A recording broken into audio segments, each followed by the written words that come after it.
Hello बच्चों, आज हम अध्याय 3 कोयला और पेट्रोलियम पर चर्चा करेंगे। तो ये कोयला और पेट्रोलियम हमें कहाँ से मिलते हैं? क्या हम इन्हें बनाते हैं या प्रकृति ही इन्हें हमें बनाकर देती है?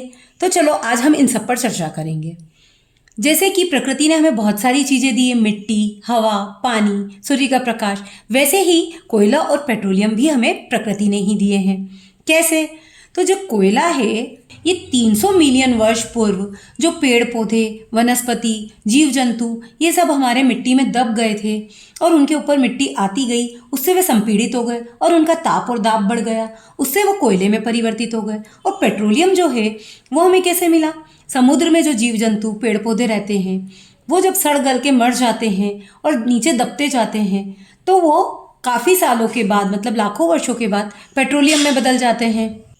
तो यहाँ हमें कुछ नाम दिए गए हैं जिन्हें हमें प्राकृतिक और मानव निर्मित में अलग अलग छांटना है।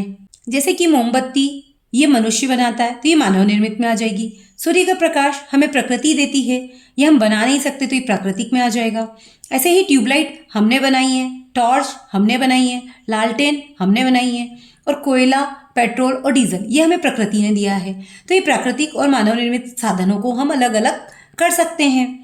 अब हमें यहाँ पर कोक, कोलतार, coal gas, petrol, diesel, CNG, LPG और कोयला ये ईंधनों के नाम दिए गए हैं। इनका उपयोग हम कहाँ करते हैं?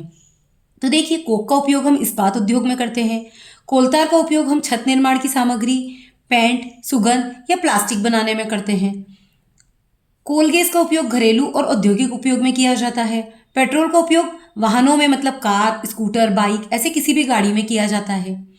डीजल जो बड़े वाहन होते, भारी वाहन जैसे जनरेटर, ट्रक, बस, उसमें पेट्रोल के स्थान पर डीजल का उपयोग किया जाता है।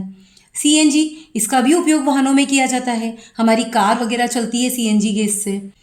एलपीजी इसे हम रसोई गैस भी कहते हैं। जो रसोई गैस की हमारी टंकी होती है उसमें जो गैस होती है उसी का नाम है एलपीजी। वाहनों में भी काम में आती है ये, और फैक्ट्रीज में या उद्योगों में भी काम में आती है। कोयला बिजली उत्पादन या इस्पात उद्योग में भी काम में आता है। और पुराने ज़माने में अगर आपने देखा होगा तो प्रेस भी जो की जाती थी उसमें भी कोयला भरकर प्रेस की जाती थी, तो कोयले से प्रेस भी की जाती है। प्रश्न क्रमांक 1, आजकल पक्की सड़कों के निर्माण में कोलतार के स्थान पर बिटुमेन का प्रयोग किया जाता है। बिटुमेन को प्राप्त किया जाता है। तो देखिए, बिटुमेन कहाँ से मिलता है हमें? जब पेट्रोलियम का परिष्करण किया जाता है तो देखिए उसमें हमें बिटुमेन भी मिलता है। तो बिटुमेन हमें कहाँ से मिला?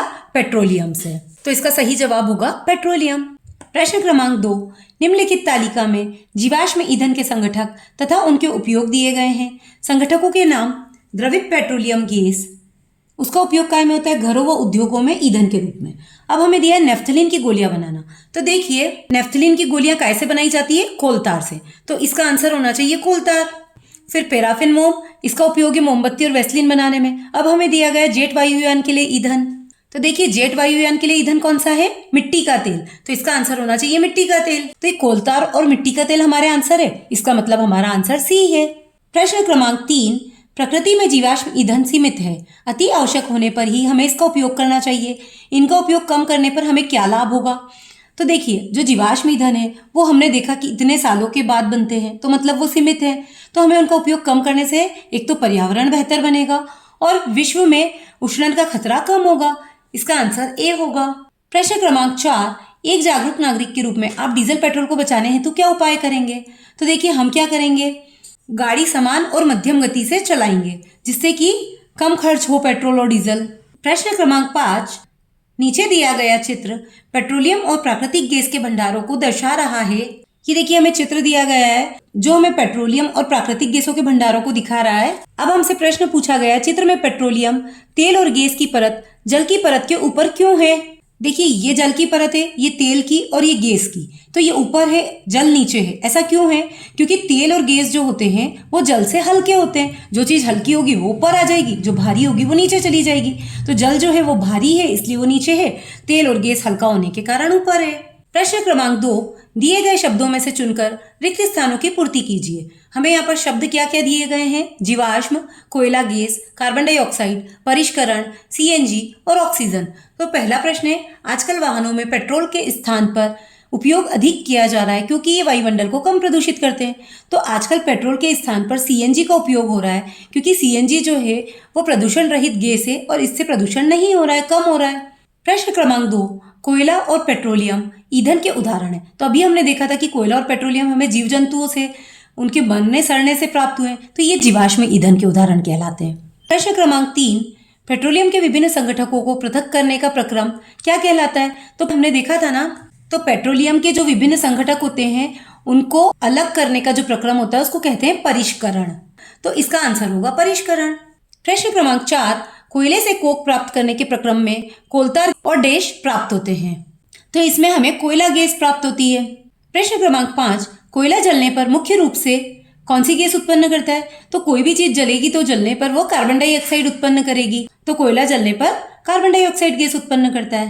प्रश्न क्रमांक 3, कल्पना कीजिए सूर्य का प्रकाश अगले 10 वर्षों में समाप्त हो जाए तो आप उसे किस प्रकार का संसाधन मानेंगे? तो देखिए, यदि सूर्य का प्रकाश अगले 10 वर्षों में समाप्त हो जाए तो उसे हम समाप्त होने वाला प्राकृतिक संसाधन मानेंगे। प्रश्न क्रमांक 4, चंद्रमा पृथ्वी का उपग्रह होते हुए भी वहां पर जीवाश्म ईंधन की अनुपस्थिति है। इसके संबंधित कारण क्या हो सकते हैं? तो देखिए, चंद्रमा है तो पृथ्वी का उपग्रह, लेकिन वहां कोई जीवन तो नहीं है ना, कोई जीव जंतु पेड़ पौधे वनस्पति कुछ भी नहीं है। जब वहां कुछ है ही नहीं, जीव जंतु पेड़ पौधे, तो वहां जीवाश्म ईंधन कैसे बनेगा? तो वहां जीवाश्म ईंधन नहीं बन सकता। प्रश्न क्रमांक 5, सीएनजी तथा एलपीजी का पूरा नाम क्या है? तो सीएनजी का पूरा नाम क्या है? संपीड़ित प्राकृतिक गैस, जिसे इंग्लिश में बोलेंगे कंप्रेस्ड नेचुरल गैस। और एलपीजी का पूरा नाम है द्रवित पेट्रोलियम गैस, या जिसे हम इंग्लिश में बोलेंगे लिक्विड पेट्रोलियम गैस। प्रश्न क्रमांक 6, भारत में प्राकृतिक गैस कहाँ कहाँ पाई जाती है? नाम लिखिए। तो भारत में प्राकृतिक गैस, जिसे हम मीथेन भी कहते हैं, मुख्य रूप से त्रिपुरा, राजस्थान, कृष्णा गोदावरी डेल्टा और महाराष्ट्र जैसे क्षेत्रों में पाई जाती है। प्रश्न क्रमांक 7, यदि हम अपने सभी प्राकृतिक संसाधनों का निरंतर उपयोग करते रहे तो क्या होगा? यदि हम अपने सभी प्राकृतिक संसाधनों का निरंतर उपयोग करते रहेंगे तो एक दिन ऐसा आएगा जब ये सब खत्म हो जाएंगे और हमें कुछ भी नहीं मिलेगा। प्रश्न क्रमांक 8, हमारे दैनिक जीवन में प्राकृतिक गैस का क्या महत्व है? लिखिए। तो प्राकृतिक गैस सस्ती होती है, सरलता से उपलब्ध होती है और प्रदूषण रहित होती है। वाहनों में ईंधन के रूप में इनका उपयोग किया जा सकता है और प्राकृतिक गैस जैसे सीएनजी, एलपीजी को घरों में और कारखानों में सीधे जलाया जा सकता है। प्रश्न क्रमांक 9, बूझों ने अपने घर के बगीचे में कुछ मृत पेड़ पौधों को गहराई से मिट्टी में दबा दिया। क्या ये मृत पेड़ पौधे कुछ वर्षों में कोयले में रूपांतरित हो जाएंगे? स्पष्ट कीजिए। यदि हाँ तो क्यों, और यदि नहीं तो क्यों? तो देखिए, अगर बूझों ने दबा भी दिया है तो कुछ वर्षों में वह कोयले में परिवर्तित थोड़ी हो जाएंगे, क्योंकि कोयले में परिवर्तित होने के लिए तो उन्हें लाखों वर्ष की प्रक्रिया चाहिए। तो नहीं, ये मृत पेड़ पौधे कोयले में रूपांतरित नहीं होंगे, क्योंकि इस प्रक्रिया में उच्च ताप व दाब की आवश्यकता होती है तथा इस प्रक्रिया में लाखों वर्ष लग जाते हैं। प्रश्न क्रमांक 10, पेट्रोलियम के विभिन्न संगठकों के नाम तथा उनके उपयोगों को सूचीबद्ध करें। तो देखिए, ये पेट्रोलियम के विभिन्न संगठक और उनके उपयोग हमें बताए गए हैं। द्रवित पेट्रोलियम गैस, घरों और उद्योगों में ईंधन के रूप में, पेट्रोल, मोटर ईंधन या शुष्क धुलाई के लिए विलायक, शुष्क धुलाई मतलब ड्राई क्लीन, मिट्टी का तेल, स्टोव, लैंप और जेट वायुयान में ईंधन के रूप में, डीजल, भारी मोटर वाहनों और विद्युत जनित्रों के लिए ईंधन, स्नेहक तेल स्नेहन के रूप में, पैराफिन मोम, मरहम, मोमबत्ती, वैसलीन आदि में, बिटुमेन, पेंट एवं सड़क के निर्माण में। तो यही हमारा आंसर हो जाएगा पूरा। प्रश्न क्रमांक 11, जीवाश्म ईंधन की उपलब्धता लंबे समय तक किस प्रकार रख सकते हैं? तो जीवाश्म ईंधन की उपलब्धता लंबे समय तक रखने के लिए हमें इनका उपयोग कम करना होगा। इनके स्थान पर अन्य प्राकृतिक संसाधन जैसे सौर ऊर्जा, पवन ऊर्जा आदि का उपयोग करना होगा, तभी हम इसकी उपलब्धता को लंबे समय तक बरकरार रख सकते हैं। प्रश्न क्रमांक 12, पेट्रोल एक समाप्त होने वाला प्राकृतिक संसाधन है, किंतु सूर्य का प्रकाश नहीं। समझाइए। तो पेट्रोल जो है वो एक जीवाश्म ईंधन है जो कि जीवों के मरने से लाखों वर्ष में हमें मिलता है, इसलिए ये समाप्त होने वाला प्राकृतिक संसाधन है। लेकिन सूर्य का प्रकाश तो हमें प्रतिदिन मिलता है और असीमित मात्रा में मिलता है। इसका उपयोग हम करें या ना करें, यह हमें लगातार मिलता रहता है, इसलिए इसके खत्म होने का कोई खतरा नहीं है। और सूर्य का प्रकाश एक प्राकृतिक अक्षय संसाधन है। अक्षय मतलब जो कभी खत्म नहीं होगा। प्रश्न क्रमांक 13, आपके दैनिक जीवन में कोयला तथा पेट्रोलियम के उपयोगों को लिखिए। क्या इनके स्थान पर आप अन्य ऊर्जा स्रोत का उपयोग कर सकते हैं? तो देखिए, कोयले के क्या क्या उपयोग होते हैं। खाना पकाने में, रेल इंजनों को चलाने में, विद्युत उत्पन्न करने में या कपड़ों पर प्रेस करने में भी इसका उपयोग किया जाता है। तो देखिए, पेट्रोलियम के उपयोग क्या है, तो उसमें से एलपीजी का उपयोग है घरों और उद्योगों में या फिर वाहनों में भी उपयोग होता है। ऐसे ही पेट्रोल का उपयोग शुष्क धुलाई मतलब ड्राई क्लीन के लिए और या फिर गाड़ियों में। मिट्टी के तेल का उपयोग स्टोव, लैंप, जेट वायुयान में। डीजल का उपयोग भारी वाहनों में ईंधन के रूप में, स्नेहक तेल का स्नेहन के रूप में, पैराफिन मोम का मरहम, मोमबत्ती और वैसलीन के रूप में, और बिटुमेन का पेंट व सड़क निर्माण में उपयोग होता है। प्रश्न क्रमांक 14, मान लीजिए कुछ वर्षों बाद पृथ्वी से जीवाश्म ईंधन पूरी तरह समाप्त हो जाए तो उनकी प्रतिपूर्ति के लिए आप क्या क्या प्रयास करेंगे? यदि पृथ्वी से जीवाश्म ईंधन पूरी तरह से समाप्त हो जाए तो उनकी प्रतिपूर्ति के लिए हम निम्न प्रयास करेंगे। ऊर्जा के वैकल्पिक स्रोत का प्रयोग करेंगे, पवन ऊर्जा का उपयोग करेंगे, जल ऊर्जा का उपयोग करेंगे, सौर ऊर्जा का उपयोग करेंगे और नाभिकीय ऊर्जा का उपयोग करेंगे। प्रश्न क्रमांक 15, पेट्रोलियम का निर्माण किस प्रकार होता है? लिखिए। तो देखिए, पेट्रोलियम शब्द की उत्पत्ति हुई है पेट्रा मतलब होता है चट्टान एवं ओलियम मतलब होता है तेल। तो पेट्रोलियम का निर्माण समुद्र में रहने वाले जीवों से हुआ है। जब ये जीव मृत हुए, इनके शरीर समुद्र के पैंधे में जाकर जम गए, फिर रेत तथा मिट्टी की तहों द्वारा ढक दिए गए।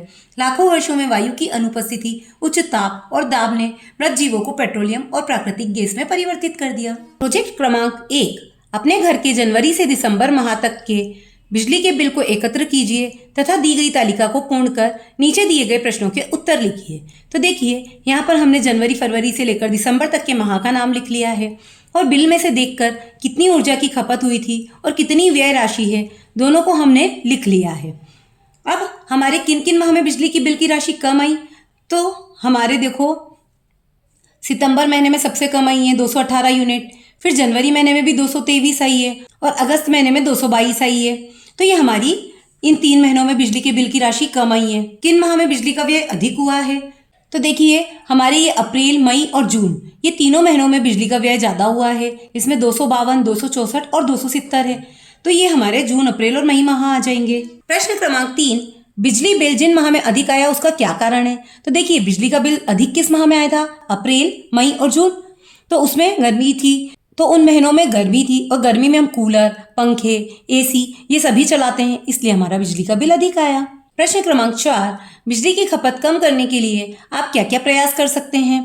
तो इसके लिए हम घरों में अधिक से अधिक खिड़की और रोशनदान बनाएंगे जिससे कि हमें कम लाइट जलानी पड़े, और लाइट में भी हम एलईडी लाइट का उपयोग करेंगे और 5 स्टार रेटिंग के उपकरणों को वापरेंगे। प्रश्न क्रमांक 5, ऊर्जा के अन्य वैकल्पिक स्रोतों की सूची बनाइए। तो देखिए, अन्य वैकल्पिक स्रोत कौन से हो सकते हैं? जैसे कि पवन ऊर्जा, सौर ऊर्जा या बायोगैस, ये सब हमारे अन्य वैकल्पिक स्रोत हैं। अब हमें एक प्रोजेक्ट दिया गया है, प्रोजेक्ट क्रमांक 2, ईंधन के संरक्षण हेतु 3 नारे लिखो और 3 पोस्टर बनाओ। तो हमें यहाँ पर नारे लिखने और यहाँ पोस्टर बनाने। तो देखिए, पहला नारा हमने लिखा है ईवी चलाओ पर्यावरण बचाओ, तो हमने यहाँ पर एक ईवी का साइन बना दिया है। दूसरा है सौर ऊर्जा अपनाओ, स्वच्छ व प्रदूषण मुक्त भारत बनाओ, तो हमें सोलर एनर्जी का उपयोग करना चाहिए, उसके लिए हमने सोलर पैनल और सूर्य को बना दिया है। तीसरा है हवा में है शक्ति अपार, पवन ऊर्जा से होगा उद्धार, तो इसके लिए हमने एक पवन चक्की या विंडमिल बना दी है।